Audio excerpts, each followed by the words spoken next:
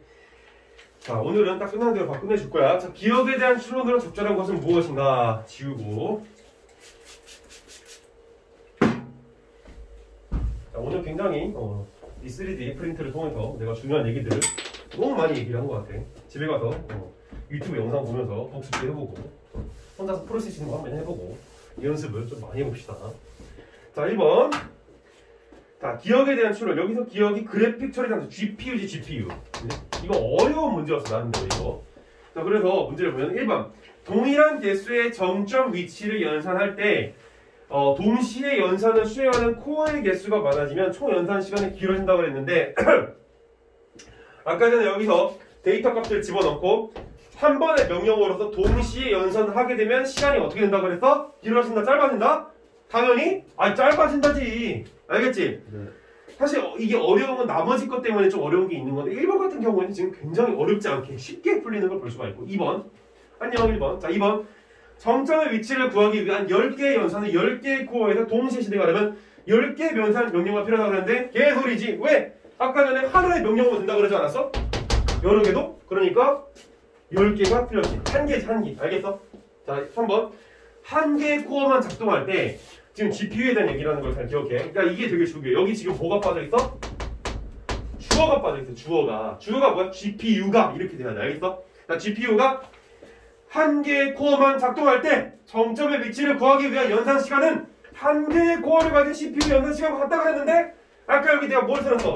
아 GPU가 CPU에 대해서 존나 느리다니까. 존나까지는 모르겠지만 아무튼 느리다니까. 알겠지? 네. 이것 때문에 나가기가 되는 거야. 나중에 너희들이 시험 보면 알겠지만 이러한 데이터, 이러한 어떤 정보들이 머릿속에서 사라진다고 항상 이렇게 적어놔 옆에다가.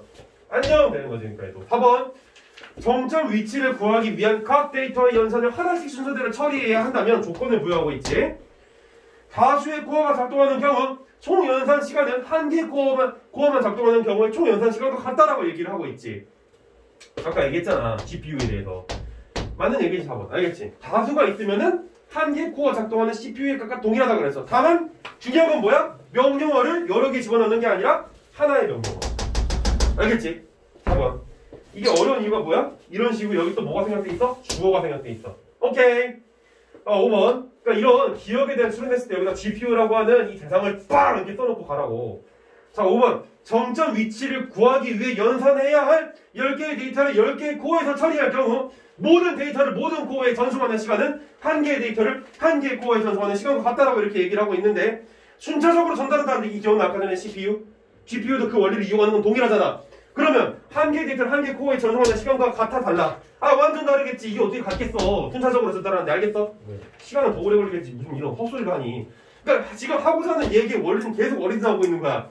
순차성이라고 하는 측면에서 나오고 있다는 걸 볼 수가 있어. 그리고 GPU가 가지고 있는 장점은 순차적으로 데이터를 넣은 다음에 하나의 명령어로 그걸 빵 처리하는 그 장점. 자, 37번 오늘 얘기가 마무리하자. 자, 애들이 제일 많이 틀렸던 문제 37번이야. 작년 수능이지 벌써. 뭐 본지는 뭐 한 달 조금 지났지만 생각보다 수능 본지가 굉장히 오래된 것 같은데 한 달밖에 안 지났네. 시간이 왜 이렇게 느리게 가는 것처럼 느껴지지? 12월에서 1월은 되게 느린 것 같아. 항상 연말 연시라 일이 많아서 그런 것 같아. 일단 좀 지우고 이거 오늘 얘기하고 마무리할게. 어이구.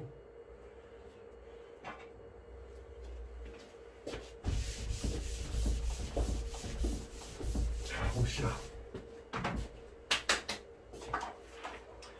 뭔가 이렇게 막 그림 나오고 이러고 있으니까 오우씨 쫄려 막 이렇게 되는 거지. 너희들도 막 게임할 때 나보다 더 강한 상대 나오면 막 쫄리잖아. 안 그래? 안 그래? 난 그렇군요. 자, 어쨌든 제작을 위한 애니메이션 계획의 일부이다. 자, 윗글을 바탕으로 해서 적절하지 않은 것은 장면 1. 자, 주인공 네오가 얼굴을 정면으로 향한 채 입에 아직 불지 않은 풍선을 물고 있다. 여기서 또 수식어가 나오지. 뭐야? 입에 아직 불지 않은. 그러니까 물체의 크기가 변형이 있어? 없어? 없지. 자, 이 장면 2. 네모가 이게 뭐 중요한 건 아니고 바람을 불어넣어 풍선이 점점 커진다. 이게 중요한 거. 점점 커진다. 여기서 예측을 해봐. 연습을 해봐. 예측을. 점점 커지잖아. 그럼 정점에서 이 정점 사이의 간격이 어떻게 되겠어? 늘어나겠지. 점점의 개수는 변해 안 변해? 절대 안 변해. 이건 변할 수가 없어. 알겠지? 그리고 정점 사이의 상대적 위치는 어떻게 될까? 여기에서 이 그림에서 이 구체가 풍선껌 구체가 커지고 있는 거잖아. 정점 사이의 상대적 위치가 어떻게 돼? 변해 안 변해? 안 변하겠지. 왜? 고유의 모양은 안 변하잖아. 자, 그 다음에 풍선이 더 이상 커지지 않고 모양을 유지한 채 네모는 풍선과 함께 날아가는 거 점점 멀어지는 모습이 보이는데, 자, 여기서 애들이 착각할 수 있는 거. 선생님! 점점 멀어지고 있습니다. 그러면 얘가 멀어지면 이 물체는 시간이 지나면서 더 작아지겠죠? 그렇지. 그러면 선생님, 물체가 작아졌으니까 여기에 있는 정점에 있는 개수는 똑같겠지만 그 상대적 위치도 똑같겠지만 그 위치 사이의 간격이 좁아들었겠네요 라는 얘기를 할 수 있어 없어? 충분히 할 수 있다. 이해한다. 하지만 두 번째 단락이 끝부분에서 뭐라고 얘기했느냐. 물체가 이동하거나 회전하거나 할 때 뭐라고 그랬어? 다시 돌아가 볼까? 두 번째 단락이 끝부분에서 뭐라고 그랬어? 간격을 유지한대. 정점들이. 오케이? 간격 유지. 그게 중요한 포인트야. 오케이? 여기다 써놔. 아예 그냥. 간격 유지. 정점에 던지기. 알겠지? 난 진짜 중요하다 생각하거든 이걸. 자, 1번 장면 1. 아까 전에 그냥 물고 있는 상태지. 렌더링 단계에서 풍선에 가려서 보이지 않는 이 부분의 삼각형들의 표현 특성은 화소값을 구하는 데 사용되지 않겠군. 아, 그렇겠지. 그렇지. 굳이 화소값을 거기다 부여할 필요가 뭐가 있어. 아니, 화면만 구성하면 되는 거잖아. 안 그래? 아, 보이지 않는데 무슨 화소값을 구성해. 그러니까 이거는 맞는 얘기니까 정답이 아니고. 2번 장면 2. 풍선 이렇게 부는 거. 모델링 단계에서 풍선에 있는 정점의 개수는 유지되겠고. 아, 맞다니까? 3번 장면 2의 모델링 단계에서 풍선에 있는 정점 사이의 거리가 멀어지겠고. 아, 맞다니까? 그치, 아까 얘기했지. 점점 더 멀어진다고. 자, 4번 장면 3의 모델링 단계에서 풍선에 있는 정점들이 이루는 삼각형들이 작아지겠군요 이렇게 얘기를 하고 있는데, 삼각형들이 작아지려면 정점의 이 사이의 간격이 넓어져야 돼, 좁아져야 돼? 당연히 좁아져야 되겠지. 근데 위치가 어떻게 된다 그랬어? 간격을 유지한다고 얘기를 했잖아. 그러니까 이건 틀린 얘기지. 4번이 정답이야. 알겠지? 아니 여기서는 지금 물체가 작아지고 있는 게 초점을 둬야 되는 게 아니라 어디에 초점을 두고 있어야 되는 거야? 물체가 이동하고 있구나. 이게 중요한 거라고. 작아지고 있는 게 아니라 이동하고 있다라는 거야. 그걸 구별할 수 있는 게 출제 포인트의 핵심이었던 거야. 이런 식으로 데이터 값을 너희들이 머리에다가 프로세싱을 한 다음에 디테일한 부분에 대한 정리까지 요구하고 있는 거야. 야! 내가 물어보고 있는 게 저게 크기에 대해서 물어보고 있는 거냐? 아니면 위치에 대해서 물어보고 있는 거냐? 이런 걸 따지고 있다고. 이게 쉬워 어려워? 존나 어려운 거지. 근데 하지만 연습할 만한 가치는 크다. 자, 5번. 자, 나는 사실 이게 천문학 지문보다 더 어렵다고 생각하는 사람이야. 지금 이 지문이. 난 개인적으로 그래. 물론 아닌 사람도 있겠지만 훨씬 많겠지만. 자, 5번. 장면 3의 렌더링 단계에서 전체 화면에서 화색값이 보여지는 화수의 개수는 변하지 않고 아까 정해진 화수의 개수. 수식어 기억나? 수식어 또 나오지. 그래도 맞는 얘기. 정답은 4번. 됐지?